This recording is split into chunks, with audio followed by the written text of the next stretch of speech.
Hello दोस्तों और स्वागत है आपका अपने YouTube चैनल अभिषेक श्रीवास्तव पे। एंड आज हम बात करने वाले एक बहुत ही कॉमन प्रॉब्लम है कि आप टाइम टेबल तो बनाते हो बट उसे फॉलो नहीं कर पाते, और उसका जो रिजल्ट है, उसका जो रिपरकशन है कि पैनिक है, गिल्ट हो रहा है, डिप्रेस हो रहे हैं कि सर इतना टाइम बीत गया है, क्या करें। तो आज हम समझेंगे कि मोटिवेशन से सब सॉल्व नहीं होता, इसको सॉल्व करने के लिए चाहिए होते हैं सिस्टम्स। तो how to create foolproof systems, ये आज का मुद्दा है, जिससे हम इस प्रोक्रास्टिनेशन को सिरे से खत्म कर सकें, जड़ से मिटा सकें।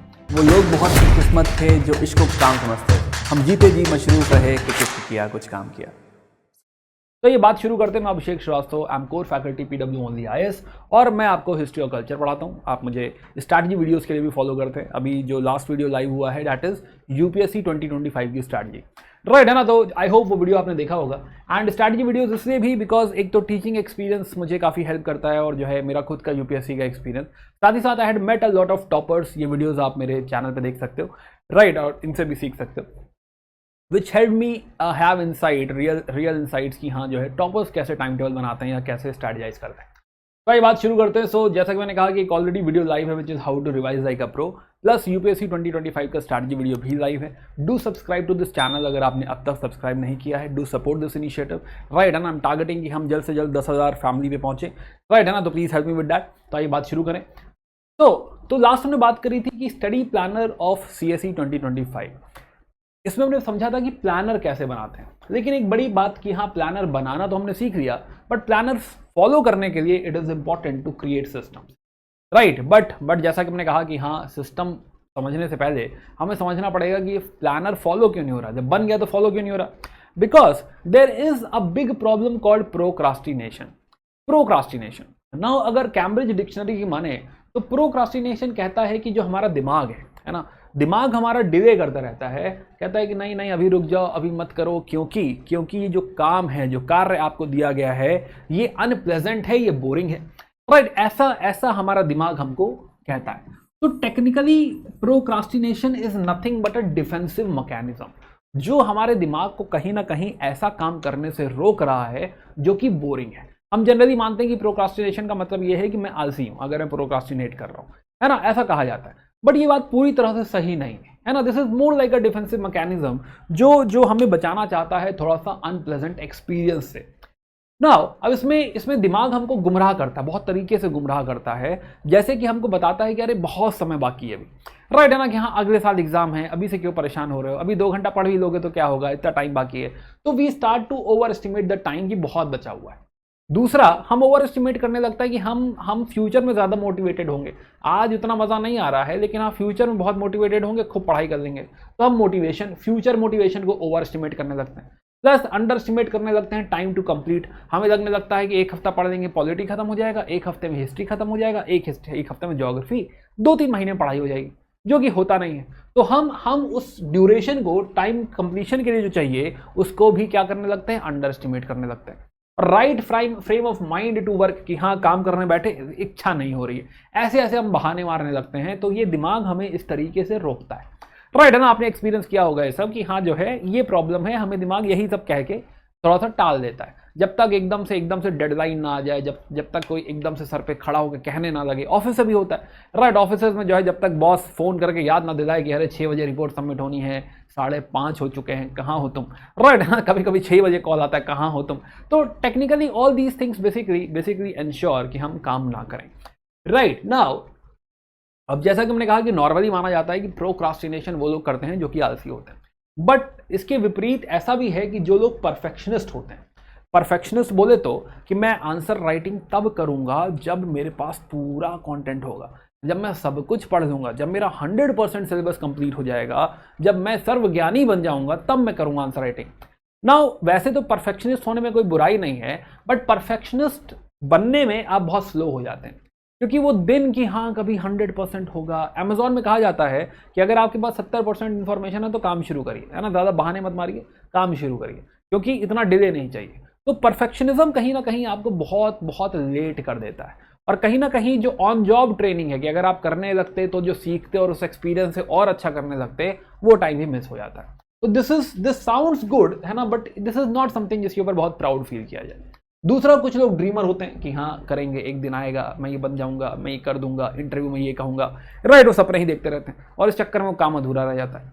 कुछ डिफायर होते हैं, राइट, वो जो है एकदम रिबल टाइप के लोग होते हैं, कहते हैं ये काम थोड़ा डिसाइड करेगा कि मैं क्या करूंगा आज, ये किताब डिसाइड करेगी कि मैं आज पढ़ूंगा, नहीं नहीं, कुछ लोग डिफायर मोड में होते हैं, रिबल मोड में होते हैं, कुछ चिंता में ही रह जाते हैं कैसे कंप्लीट होगा, हे राम क्या जाने ना जाने कैसे कंप्लीट होगा, तो कुछ चिंता में होते हैं। कुछ क्राइसिस मेकर होते हैं, उनको मजा आता है क्राइसिस में, राइट, है ना, कि हाँ इतना काम है दादा, बहुत परेशान है सर, जितना काम, इतना बड़ा सिलेबस, इतनी सारी किताबें पढ़नी, उनको इसी में मजा आ रहा है। उन्हें सिंपैथी बटोरनी होती है, पापा को बताना होता है पापा 12 किताबें पढ़ रहा हूँ, राइट, बहुत काम है, अभी 3 ही महीने में पेपर है, पता नहीं कैसे होगा।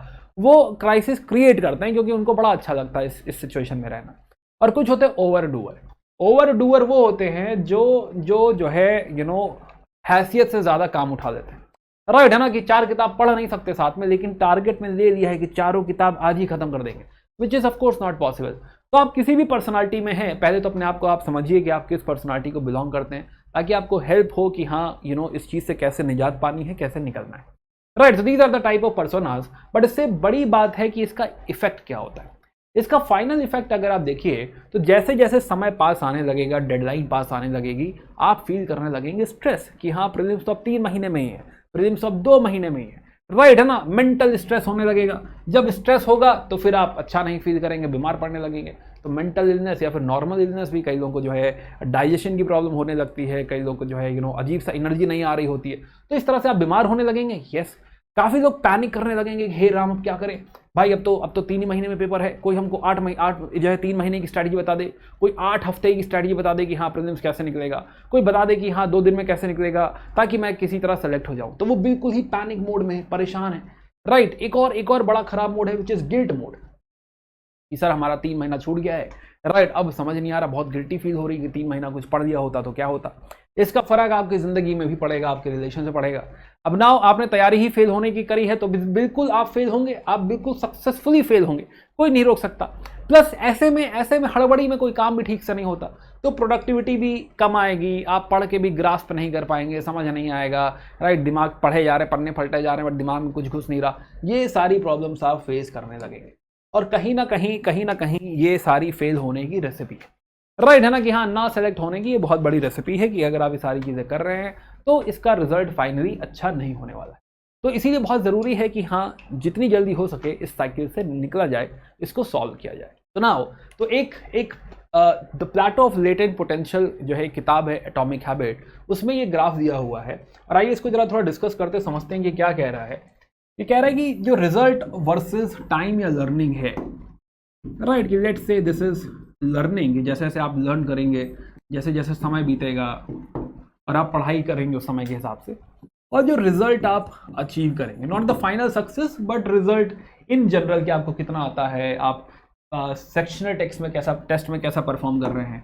तो ये जो ग्राफ है, तो आपका जो एक्सपेक्टेशन है वो थोड़ा सा लीनियर होता है, कि मैं जैसे जैसे पढ़ता जाऊं मैं उतना अच्छा करता जाऊं, मैं 1 दिन और पढ़ूं मेरे 1 नंबर और बढ़े, मैं 1 दिन और पढ़ूं मेरे 4 नंबर और बढ़े, ऐसा करके आपका लीनियर एक्सपेक्टेशन। जबकि रियलिटी ऐसी नहीं होती। रियलिटी जो होती है, जब आप पढ़ना शुरू करेंगे तो पहले थोड़ा सिंक इन करेगा, राइट, पहले थोड़ा सिंक इन करेगा जो आप पढ़ रहे हैं वो धीरे धीरे, क्योंकि नया कुछ है, नया सब्जेक्ट है, नई चीज़ें हैं, नई तैयारी है, नया सिलेबस है, नई डिमांड है, तो पहले चीज़ें सिंक इन होंगी और वो आपका फाउंडेशन बिल्ड कर रही होंगी, जो दिखाई नहीं देगा, जो कि आपको एहसास नहीं होगा कि आप बहुत सीख गए हैं, बहुत अच्छा कुछ हो गया है। तो आप समझेंगे कि आपकी एक्सपेक्टेशन, आपकी जो एक्सपेक्टेशन है, दिस वन इज एक्सपेक्टेशन, आपकी जो एक्सपेक्टेशन है और जो रियलिटी है वो इनिशियल फेज में बिल्कुल मैच नहीं करेगी। एंड इसी को कहा गया है, this is called as valley of disappointment. ये वो फेज है जब आप दुखी होने लगेंगे, डिसअपॉइंट होने लगेंगे, और काफी लोग इसी फेज में पढ़ाई छोड़ देते हैं, कहते हैं नहीं ये नहीं हो पाएगा, मैं पढ़े जा रहा हूं बट मेरे नंबर बढ़ नहीं रहे हैं, क्या करूं।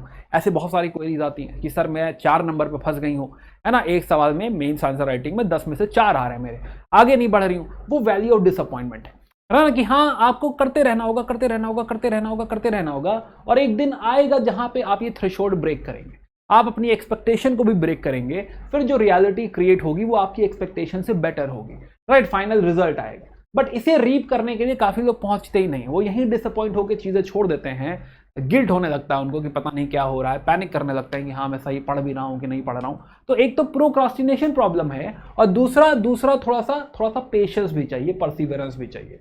तो ये गेम जो है, this value of disappointment is the game of patience, perseverance. यहाँ लगे रहना पड़ेगा, और ऐसा नहीं होगा कि आपको इंस्टेंट रिजल्ट मिलने लगे, थोड़ा समय लगता है ना। धीरे धीरे जो है, एक दिन में रोम नहीं बनता कहते हैं ऐसा, है ना। तो समय लगता है, धीरे धीरे करके आपको वो दिन आएगा जब आप एक्चुअली अच्छा परफॉर्म करने लगे। तो now let's come to the main part of this whole video is कि इस प्रोक्रास्टिनेशन और इस डिसअपॉइंटमेंट को कैसे बीट किया जाए। Right, let's talk about how to create systems. कि प्लानर तो आप बना लोगे, लेकिन सिस्टम बनाना इंपॉर्टेंट है ताकि आप इस प्लानर को कंसिस्टेंसी के साथ फॉलो कर सकें। तो ये बात करते हैं, इसमें 2 किताबें मैं इस्तेमाल करूंगा। एक जेम्स क्लियर की बुक है which is atomic habits, one of the best book जो मैं शायद जिंदगी में पढ़ूं इज एटॉमिक हैबिट्स। और दूसरी है एक बहुत ही अच्छी किताब है, एक्सट्रीम ओनरशिप। कभी जिंदगी में मौका पड़े तो इस किताब को जरूर पढ़िएगा। अगर आपने पढ़ा है तो बहुत अच्छी बात है, ये पढ़ने की बहुत जरूरत नहीं है, एक छोटा सा कॉन्सेप्ट है, बता दूंगा मैं, बस उतना ही है। राइट, चलिए तो बात शुरू करते हैं। So this is identity. तो पहली चीज जो सिस्टम्स में है, तो सिस्टम से भी पहले आता है कि first thing you need to fix is you.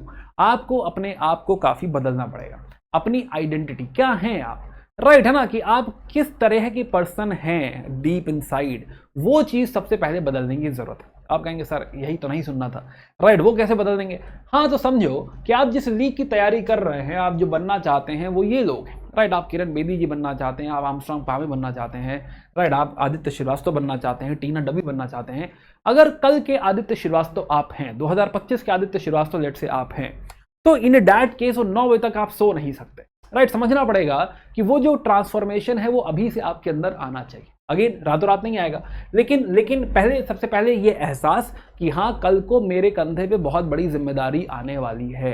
Right, वो रिस्पॉन्सिबिलिटी आज से ही आपको समझना पड़ेगा। मैं ये नहीं कह रहा फील करने लगो, लेकिन हाँ, ऑफिसर लाइक क्वालिटीज आपको अभी से बिल्ड करनी पड़ेंगी। इट डज नॉट मीन्स कि आप एकदम एटीट्यूड में आ जाओ, लोगों को बोलो सलाम करो मुझे, नहीं, ये वाली बात मैं नहीं कह रहा हूं। मैं कह रहा हूं कि हाँ, feel like an officer, feel like a visionary, feel like a person जिसको कल कुछ बहुत बड़ा बनना है। और जो बहुत बड़ा जो बनने वाला पर्सन है, राइट, वो पर्सन है ना, कि आर्मस्ट्रांग पावे जी से आप ये उम्मीद नहीं कर सकते कि सुबह 10 बजे सो के उठेंगे, फिर जो है आराम से ब्रश करेंगे 11 बजे तक, फिर जो है किताब ढूंढेंगे कौन सी किताब पढ़नी है आज, फिर जो है चाय पीने चले जाएंगे, फिर शाम को लौट के आएंगे घूम रहे। नहीं, अगर वो ऐसा कर रहे होते तो शायद आज वो यहाँ पे नहीं होते। सेम आदित्य श्रीवास्तव यहाँ पे नहीं होते अगर जो है उन्होंने ऐसा किया होता। तो यानी कि एज एन एस्पिरेंट आपको पहले तो सीरियस बनना पड़ेगा, ट्रू एस्पिरेंट बनना पड़ेगा। राइट, आपको समझना पड़ेगा कि हाँ, ये सीरियस तैयारी है और सीरियस तैयारी मांगती है, सीरियसनेस पूरी तरह से आपको देनी पड़ेगी इसमें।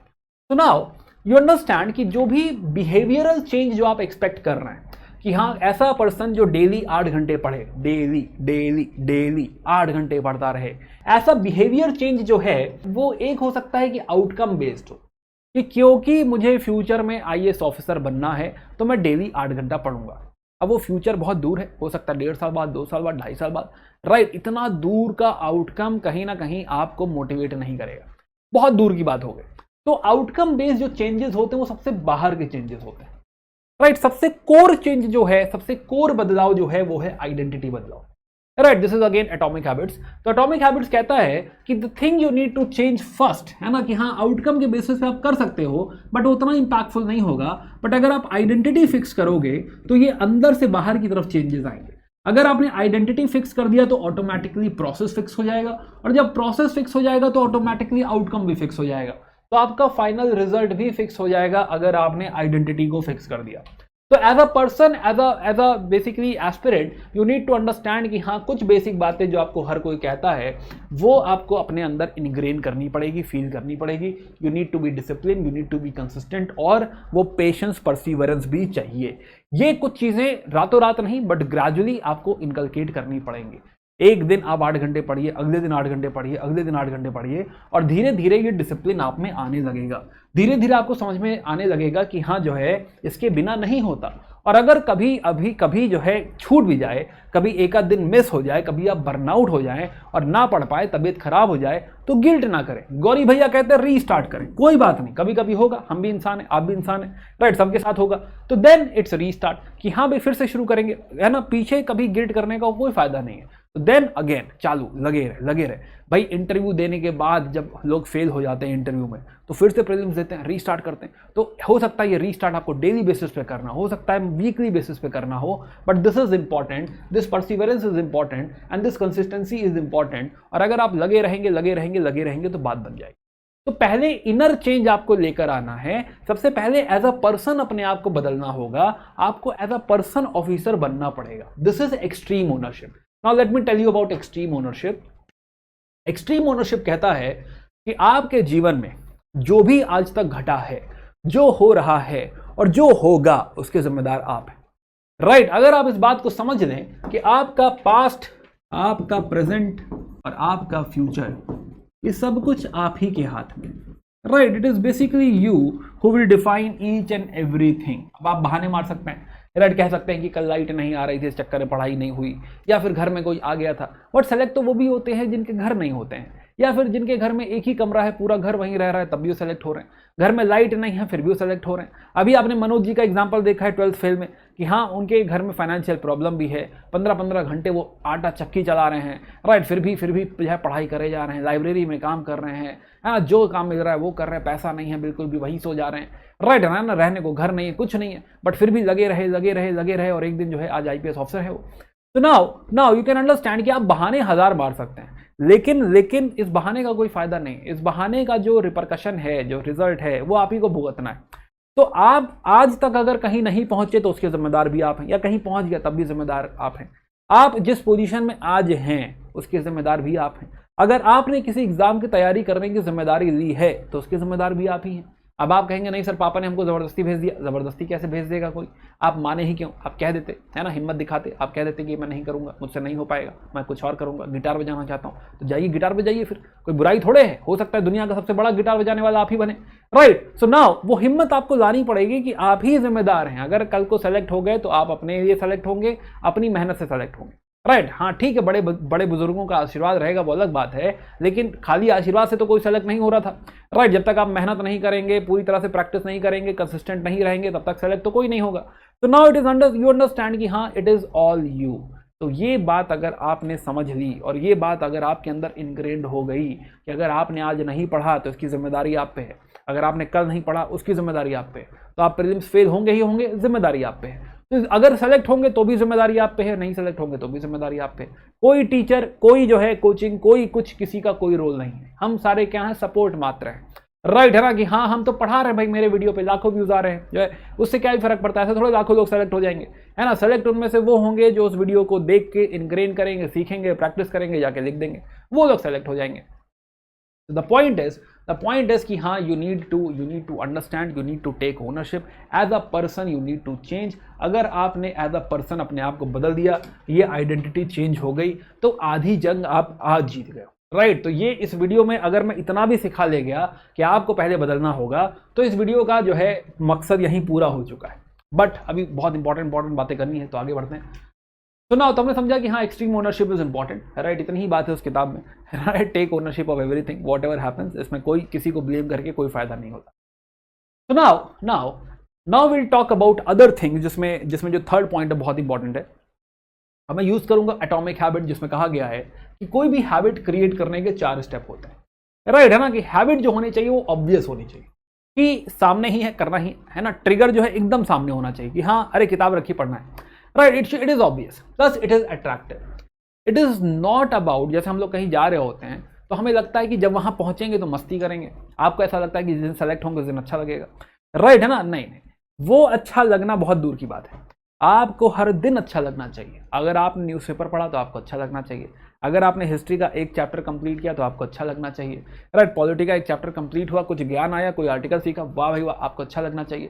तो फर्स्ट ऑफ ऑल ऐसा नहीं है कि वो फाइनल डेस्टिनेशन में पहुंच के मुझे अच्छा लगेगा, मुझे इस जर्नी को एंजॉय करना भी सीखना होगा। अगर मैंने इस जर्नी को बोरिंग बना लिया, अगर मैंने मैकेनिकल बना लिया, ट्रांजैक्शनल बना लिया कि हाँ एक चैप्टर हो गया टिक, एक चैप्टर और हुआ टिक। बाय द वे ये बात मैंने बहुत अच्छी डिस्कशन किया है रिवीजन वाले वीडियो में, वो ज़रूर देखिएगा। बट फिलहाल समझिए कि you will have to understand कि डेली जो भी आप पढ़ रहे हैं उस नॉलेज को एंजॉय करना सीखिए। तो first thing is it has to be attractive. तीसरा, वो इजी भी होना चाहिए करने के लिए, कि यूपीएससी की टोटल तैयारी इजी होनी चाहिए। आप कहेंगे सर इजी तो नहीं है, अरे इजी है, बहुत इजी है भाई। राइट, यूपीएससी सब्जेक्ट ही बहुत इजी है। क्या पढ़ा रहे हैं भाई? हिस्ट्री, ज्योग्राफी, पॉलिटी, इकोनॉमी, कोई रॉकेट साइंस थोड़ा है। राइट, कोई ऐसा टेक्निकल सब्जेक्ट बहुत ज़्यादा नहीं है। साइंस एंड टेक भी बेसिक पूछ रहा है क्या हो रहा है नैनो में और समथिंग। ऐसा तुमसे थोड़ा पूछ रहा है कि नैनो टेक में डेरिवेशन करके बताओ, ये लो डिवाइस लो, इसको जो है इसमें प्रोग्रामिंग करके दो, ऐसा तो नहीं कह रहा है। वो पूछ रहा है प्रोग्राम होते हैं, इससे जनता पे क्या फर्क पड़ेगा, something like that is being asked. तो it is very very easy, automatically easy. तो ये कोई बहुत बड़ी चीज़ नहीं है ना, तो ईजी तो है, but in the end it has to be satisfying, कि जो है जैसा कि मैंने कहा कि अट्रैक्टिव होना चाहिए, अच्छा लगना चाहिए देख के, वैसा ही सेटिस्फाइंग भी होना चाहिए, कि पढ़ने के बाद लगे कि हाँ कुछ पाया है, कुछ किया है। सेटिस्फाइंग पे थोड़ा सा बात करेंगे एंड में। तो ये 4 चीज़ें हमें ध्यान रखनी होंगी। तो अब बात करते हैं कि जो है अगला स्टेप क्या है। तो हमने समझा कि पहला आप पर्सनालिटी फिक्स करिए अपनी, this is the first thing जो आपको आप इंट्रोस्पेक्ट करना होगा आज, और सोचना होगा, और ये बदलाव लाना पड़ेगा। But the second important thing is ecosystem. तो एटॉमिक हैबिट्स में कहते हैं कि motivation is overrated, environment often matters more. कि मोटिवेशन जो आप ढूंढते रहते हो रील में, घंटों ढूंढते रहते हो, राइट, और जैसे ही घंटों पूरे होते हैं आप फोन रख देते हैं और फिर उसी मोटिवेशन में सो जाते हैं, राइट, क्योंकि इतना थक गए होते हैं रील देख देख के, तो फिर आप सो जाते हैं।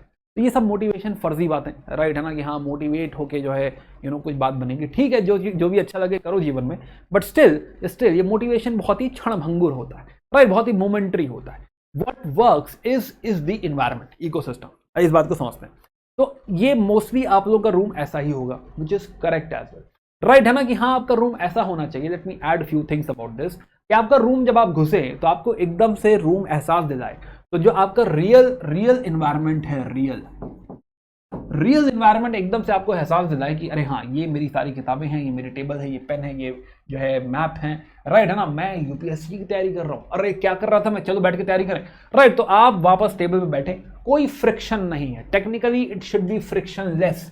अब उल्टा सोच के देखो, अब आप कहेंगे सर हाँ यही तो करते हैं, लेकिन उल्टा सोच के देखो कि ये सारी चीजें नहीं है, राइट। और आपसे कहा जाए पॉलिटी पढ़ो, अब आप अलमारी में पॉलिटी की किताब ढूंढ रहे हैं, अब दिमाग आपका बोलेगा कि अरे ठीक है यार छोड़ो ना, कल कर देंगे, राइट। वो अनप्लेजेंट चीज से आपको बचाएगा।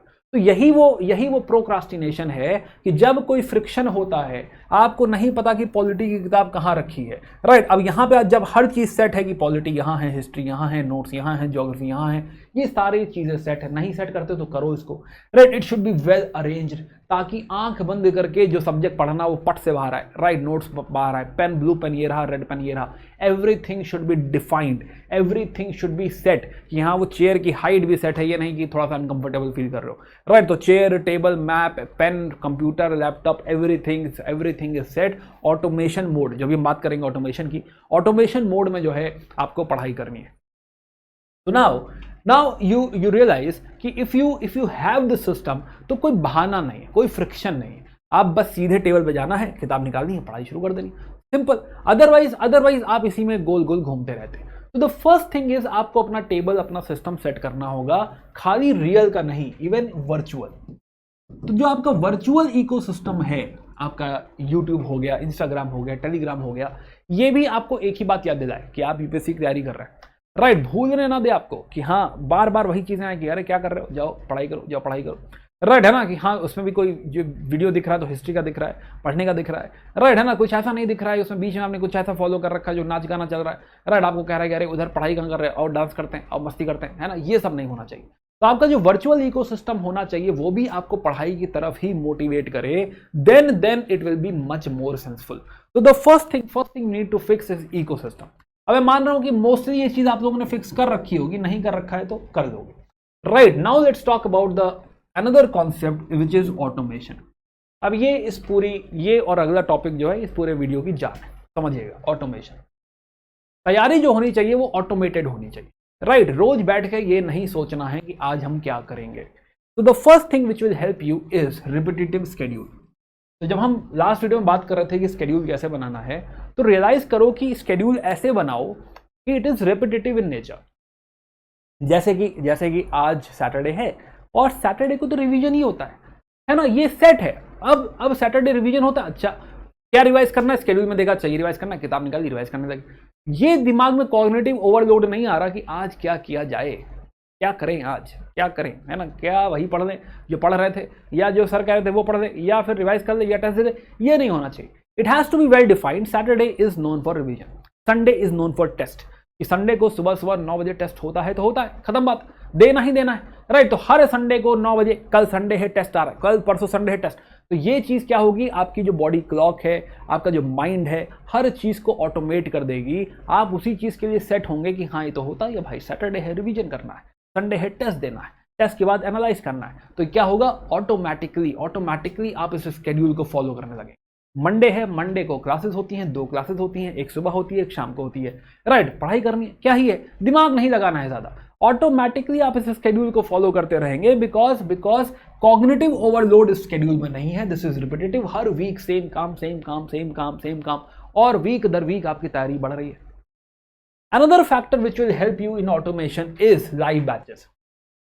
हाँ, आई एम नॉट सेइंग कि सेल्फ स्टडी आप नहीं कर सकते, सेल्फ स्टडी भी कर सकते हैं, जैसे आप पढ़ना चाहें पढ़ सकते हैं, बट मैं लाइव बैचेस का एक आपको फायदा बता रहा हूँ। फायदा लाइव बैचेस का ये है कि हाँ, लेट से मंडे को या वीकडे में सुबह 8 बजे क्लास होती है। अब आपको सुबह 8 बजे लैपटॉप ऑन कर देना है या क्लास में पहुंच जाना है, फिर तो वो 2 घंटे कटेंगे और 2 घंटे वो टीचर पढ़ाई देगा। अब वहां बैठे हो तो पढ़ ही लोगे, कुछ ना कुछ नोट्स में लिख ही लोगे, तो ऑटोमेटिकली वो ज्ञान, अब वो आप कितने अटेंटिव हैं उस पर भी डिपेंड करेगा, और धीरे धीरे आपको उसकी आदत हो जाएगी, आप अटेंटिव रहेंगे, लिखते रहेंगे बढ़िया, तो ये क्लास दर क्लास दिन पर दिन आपका वो सब्जेक्ट खत्म होने लगेगा। ऐसे शाम को 5 से 7 एक और क्लास होती है, आप बस 5 बजे आप बैठ गए और वो क्लास खत्म हो गई, एक चैप्टर आपका और कंप्लीट हो गया। वीक दर वीक, महीने दर महीने तक जाते जाते सब्जेक्ट खत्म हो गया, अगला सब्जेक्ट शुरू हुआ वो भी खत्म हो गया, अगला सब्जेक्ट शुरू हुआ वो भी खत्म हो गया। तो कहने का मतलब कि आप ऑटोमेटिकली सब्जेक्ट्स खत्म करने लगेंगे। आप कहेंगे सर बैच में खत्म हो गया तो क्या हो गया, हमने तो नहीं सीखा, उससे भी आते हैं, बट द पॉइंट इज कि हाँ, इसमें आपका अगेन कॉग्निटिव ओवरलोड कम है, आपको सिर्फ बैच के फ्लो के साथ चले जाना है, राइट है ना, बस चले जाना है, और जो है आपकी तैयारी ऑटोमेटिकली बैच के साथ कंप्लीट होने लगेगी। बट बिल्कुल सही कहा आपने कि ऐसे कैसे कंप्लीट होगी, हमें खुद भी पड़ेगा। तो let's come to the third point which is habit stacking, right. Habit stacking, this is another very very important concept, habit stacking. कि हैबिट बिल्ड करने का एक बहुत अच्छा तरीका होता है कि अगर कोई चीज हो रही है जो होके रहेगी, है ना, मेरी कोई ऐसी आदत है जो मैं करूंगा ही करूंगा, अगर उसी आदत के साथ मैं एक चीज और जोड़ दूं कि जब मैं ये आदत करूंगा ही करूंगा तो इसके साथ ये भी कर लूंगा, तो उससे क्या होगा कि अब ये जो मैं करूंगा वो तो होगा ही होगा, बट उसके साथ एक और चीज हो रही है, राइट, एंड उसके साथ एक और चीज जोड़ दें, उसके साथ एक और चीज जोड़ दी। अब ऐसी चीज जो रोज होती ही होती है, उसके साथ 3 चीजें ऑटोमेटिकली होने लग जाएंगी। This is called as habit stacking. अब थोड़ा इसका रियल टाइम एग्जांपल लेते हैं, रियल लाइफ एग्जांपल। जैसे कि बाय द वे ये आजमाया हुआ है, करा हुआ है, this has helped me a lot, right, that is the reason I believe in habit stacking. तो जैसे कि आप सुबह उठ के ब्रश करेंगे ही करेंगे, राइट, ऑटोमेटिकली मैं ब्रश करता हूं, तो मैंने क्या किया, मैं ब्रश करता हूं, तो हाँ ठीक है, ब्रश तो करेंगे। अब ब्रश के साथ साथ कि हाँ, जब ब्रश करूंगा ही करूंगा, तो मैंने उसके साथ एक हैबिट बिल्ड करी कि ब्रश करने के इमीडिएट बाद मैं क्या करूंगा, थोड़ा सा वर्कआउट करूंगा, थोड़ा सा वर्कआउट। अब ये डिपेंड करता है कि हाँ, हो सकता है समय ज्यादा है तो आधे घंटे कर लो, नहीं है तो 5 मिनट कर लो, बट कर लो, राइट है ना, कि हाँ 5 मिनट ही सही कर लो, थोड़ा सा वर्कआउट, थोड़ा सा बॉडी थोड़ा सा लूज हो जाए। तो ब्रश करेंगे और वर्कआउट करेंगे, ब्रश करेंगे वर्कआउट करेंगे, ब्रश करेंगे वर्कआउट करेंगे। अब ब्रश तो मैं करूंगा ही करूंगा, अब मेरी दिमाग को आदत हो गई कि ब्रश वॉशरूम से निकलो और एक्सरसाइज करने लगो, तो वॉशरूम जो है वर्कआउट भी होने लगा, यस वर्कआउट भी होने लग गया, प्लस इसी में जोड़ दिया योगा करेंगे, मेडिटेट करेंगे, राइट। तो वर्कआउट के ठीक बाद योगा करने लगे तो योगा भी होने लग गया, राइट है ना, कि हाँ ठीक है, पहले ब्रश करेंगे, फिर वर्कआउट करेंगे, फिर योगा करेंगे, फिर इसमें एक और चीज ऐड करी कि इसके ठीक बाद रीडिंग करेंगे, है ना, कोई भी एक किताब जो भी मैं उसमें पढ़ना चाहता हूँ, भले एक चैप्टर या 5 जो है पन्ने, 2 पन्ने, 1 पन्ना, जो भी जितना भी पढ़ूंगा, ऐसा जरूरी नहीं कि 1-1 घंटे करना है, राइट, वॉट एवर, हैबिट बननी चाहिए, मिस नहीं होना चाहिए। तो टेक्निकली ये अपने आप में एक लूप क्रिएट हो गया कि अगर मैंने ब्रश किया तो ऑटोमेटिकली ये सब हो गया। This is called habit stacking. आप ट्राई कर सकते हैं, मैंने किया हुआ, मुझे पता है, right, it works like anything. तो नाउ सेम चीज आप फॉलो कर सकते हैं कि अगर कोई चीज है, फॉर एग्जांपल मान लीजिए लाइव बैच आपने लिया, क्लास हुई, अब क्लास छोड़ के भागो नहीं, क्लास खत्म हुई, वहीं पे सेल्फ स्टडी कर लो, क्योंकि क्लास तो होनी ही होनी है, यहां तक तो आ गए, एक बार मोटिवेशन चाहिए था, राइट, यहां तक आ गए, सुबह 8 बजे, राइट, 8 से 10 क्लास हुई और उसके बाद सेल्फ स्टडी कर ली, तो 12 बजे तक सेल्फ स्टडी कर ली, 15 मिनट उसके कुछ मॉक वगैरह लगाने थे, डीपीपी लगानी थी, वो भी कर लिया, ये ऑटोमेटिकली सॉल्व हो गया, खत्म, सेल्फ स्टडी भी हो गई। प्लस शाम को 5 से 7 क्लास हुई, उसमें फिर सेल्फ स्टडी जोड़ दिया, प्लस थोड़ा सा मॉक भी जोड़ दिया, वॉट एवर, मैं तो सिर्फ एग्जाम्पल दे रहा हूं, जो भी आपके लिए सही लगे। कोई और आपकी आदत है कि हाँ लेट से जो है सुबह जो दोपहर में 1 बजे लंच करते हो, लंच के इमीडिएट बाद सीधे पढ़ने बैठेंगे और 3 घंटे पढ़ाई करेंगे, ऑटोमेटिकली लंच तो करोगे ही करोगे उसके तुरंत बाद। इसमें एक और फैक्टर ध्यान दो, मेरे ब्रश के साथ कोई टाइम नहीं जुड़ा हुआ है, राइट है ना, कि इसमें कोई टाइम जरूरी नहीं है। मैं लेट सो के उठूंगा तब भी ये तीनों होगा, मैं जल्दी सो के उठूंगा तब भी ये तीनों होगा। इसमें टाइम का फैक्टर ही नहीं, मेरी हैबिट के साथ एसोसिएटेड है, राइट है ना। तो दिस कैन हेल्प यू। आप टाइम के साथ भी एसोसिएट कर सकते हैं, आप जगह के साथ भी एसोसिएट कर सकते हैं, but this theory of association या फिर हैबिट स्टैकिंग, आप कहीं जाते हैं और उसके साथ भी कोई हैबिट एसोसिएट कर लीजिए, जैसे भी आप करना चाहें, but this is how you can actually club things, कि आप जो जो पढ़ना चाहते हैं वो किसी किसी चीज के साथ आप जोड़ते चले जाइए। जरूरी नहीं क्लास के साथ ही जोड़िए, आप ब्रश करने के साथ जोड़ लीजिए, राइट, नहाने के साथ जोड़ दिए कि जैसे नहाऊंगा उसके बाद सेल्फ स्टडी करूंगा, फट से बैठूंगा सेल्फ स्टडी, जैसे ब्रेकफास्ट करूंगा, ब्रेकफास्ट रोज करता हूँ, ब्रेकफास्ट के बाद ये काम चालू कर दूंगा, लंच के बाद ये चालू कर दूंगा। This is how your whole planner जो स्केड्यूल है, कि जो दोपहर का स्केड्यूल है वो लंच के साथ, शाम का स्केड्यूल शाम के चाय के साथ, राइट, रात का शेड्यूल डिनर के ठीक बाद, what ever you do on the daily basis, उसी के साथ अगर आप पढ़ाई जोड़ दें तो ओवरऑल दिस विल ऑटोमेट। आपकी पढ़ाई ऑटोमेट हो जाएगी, आपको ज्यादा दिमाग नहीं लगाना पड़ेगा, आपको ये नहीं सोचना पड़ेगा कितने बजे बैठूं, 7 बज रहा है, अलार्म नहीं बजा, अलार्म की जरूरत ही नहीं पड़ेगी, ऐसे ही काम होने लगेगा। आप ऑटोमेशन में पढ़ाई करने लगेंगे, और ये automation works like anything. This is amazing concept. अगर आप ये इस्तेमाल करने लगे तो आपकी पढ़ाई बहुत स्मूथ हो जाएगी, बहुत ज़्यादा स्मूथ, है ना। ये ऑटोमेटेड पढ़ाई चलेगी, धीरे धीरे आपकी तैयारी होने ही लगेगी। थिंग इज कि आप हर चीज़ को किसी चीज़ के साथ एसोसिएट करिए। जो जो चीज़ें हम लोगों ने टाइम टेबल में डाली थी, करंट अफेयर हो गया, रिवीजन हो गया, टेस्ट हो गया, एनालिसिस हो गया, एवरीथिंग। कुछ चीज़ें संडे की सुबह 9 बजे होती हैं तो होती हैं, कुछ जो है सैटरडे को रिवीजन होता है तो होता है, वीकडे पढ़ाई के लिए होता है तो होता है, सिंपल। और डेली बेसिस पे जहां आप पैक कर सकते हैं वहां आप पैक कर लीजिए। ये गेम चेंज कर देगा आपकी पूरी पढ़ाई का, ये दावा है मेरा, right. I tried, I know this, it works like anything, जैसे मैंने पहले कहा। सो ऑटोमेशन के बाद चौथे मुद्दे पे आते हैं, विच इज पोमोडोरो टेक्निक। तो हमने देखा ऑटोमेशन से क्या फर्क पड़ा। Now let's talk about the last technique, कि पढ़ते कैसे हैं, पोमोडोरो टेक्निक। पोमोडोरो टेक्निक की मैंने बात रिवीजन वाले वीडियो में भी करी है, अगेन वहां पे आप देख सकते हो उसे, बट हम आज समझेंगे पोमोडोरो होता क्या है। नाउ समझो इस बात को कि अगर मैं कोई बहुत बड़ा टास्क उठा लूंगा, आपसे कहूं कि किताब आपको पूरी खत्म करनी है, तो आपका दिमाग कहेगा बहुत अनप्लेजेंट है, बहुत बोरिंग है, राइट, नहीं करेंगे, राइट, आपको रोकेगा, आज नहीं, कल नहीं, परसों कर लेना, नरसों कर लेना, ऐसे करके रोकेगा।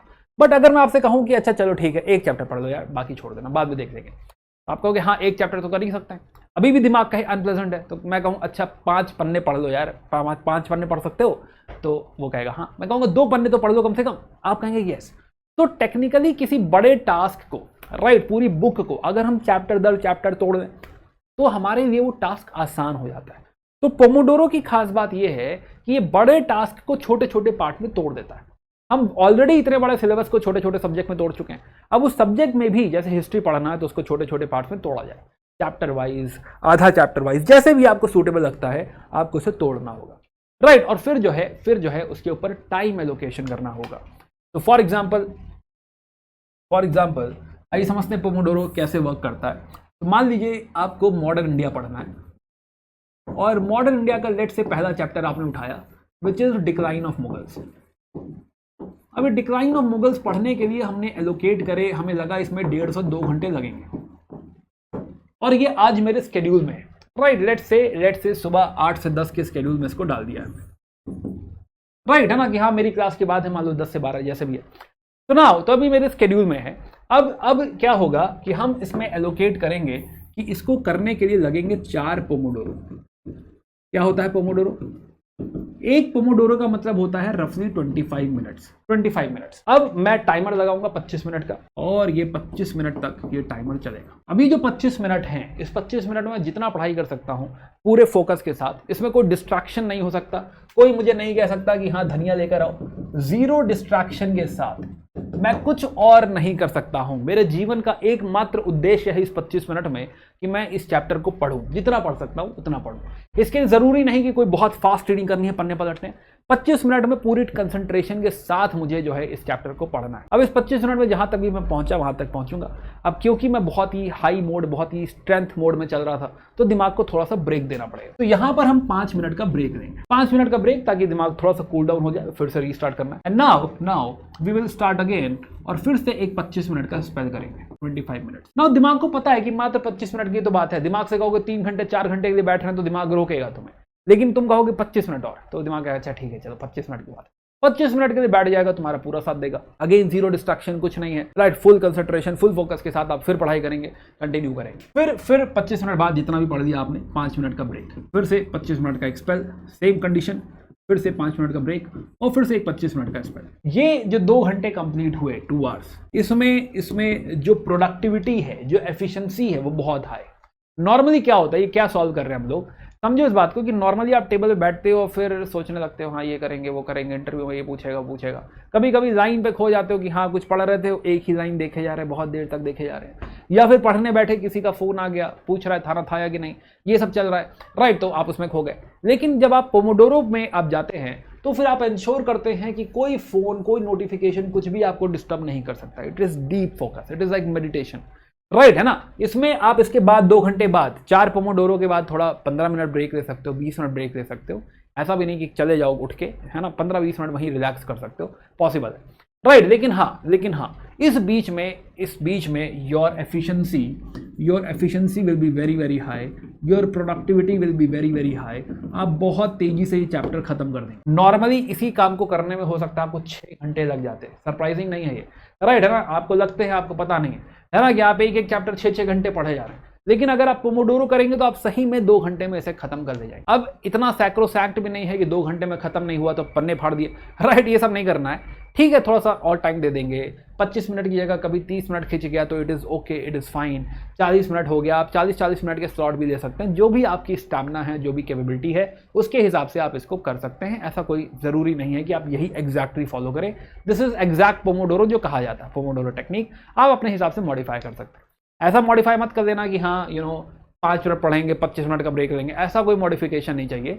अच्छा खासा स्पेल पढ़ाई का, फिर छोटा सा ब्रेक, फिर अच्छा खासा स्पेल पढ़ाई का, and most important thing is deep focus, zero distraction, पूरी कंसंट्रेशन के साथ। तो अगर अपने टास्क को आप ऐसे ऐसे छोटे छोटे पार्ट में तोड़ देंगे, कि आपने आज का टारगेट लिया कि हाँ ये चैप्टर पढ़ना है, 2 घंटे में आपको ये खत्म करना, ठीक है। आज ओवर एम्बिशियस मत बनो कि आज ही किताब खत्म होगी, नहीं होती भाई आज की किताब। आप पढ़ के देखो, एनालाइज करो अपनी स्पीड कि हाँ मैं 2 घंटे में एक चैप्टर खत्म कर पाता हूँ, ठीक है, इट्स ओके। जो भी आपकी स्पीड आप चेंज नहीं कर लोगे, धीरे धीरे बढ़ेगा, राइट, है ना। रैंडम एकदम रातों रात आज नहीं होगा कि आज ही 2 घंटे में किताब खत्म होगी, दिस विल नॉट हैपन। तो अपने आप से ओवर एक्सपेक्टेशन ही मत रखो, वरना फ्रस्ट्रेट हो गए। तो अगर आप ये पोमोडोरो टेक्निक फॉलो करें, आप 3 ब्रेक के बाद भी कर सकते हैं, 4 ब्रेक बाद भी कर सकते हैं, उसके बाद आप लॉन्ग ब्रेक ले लें, थोड़ा सा रेस्ट कर लें, और फिर जो है इसी साइकिल को रिपीट करते रहें, right. So this is Pomodoro technique. अगर आप ये चारों चीज़ें फॉलो करेंगे तो बहुत ही आसानी से आप अपनी इस पूरे सारे टारगेट्स को कंप्लीट कर पाएंगे। अपने जो भी आप शेड्यूल में लिखेंगे वो सारी चीज़ें फॉलो होंगी, राइट, है ना। रैंडमली आप फ्रस्ट्रेट होंगे, रैंडमली आपका दिमाग आपको कहीं ना कहीं गुमराह करेगा, बात नहीं बनेगी।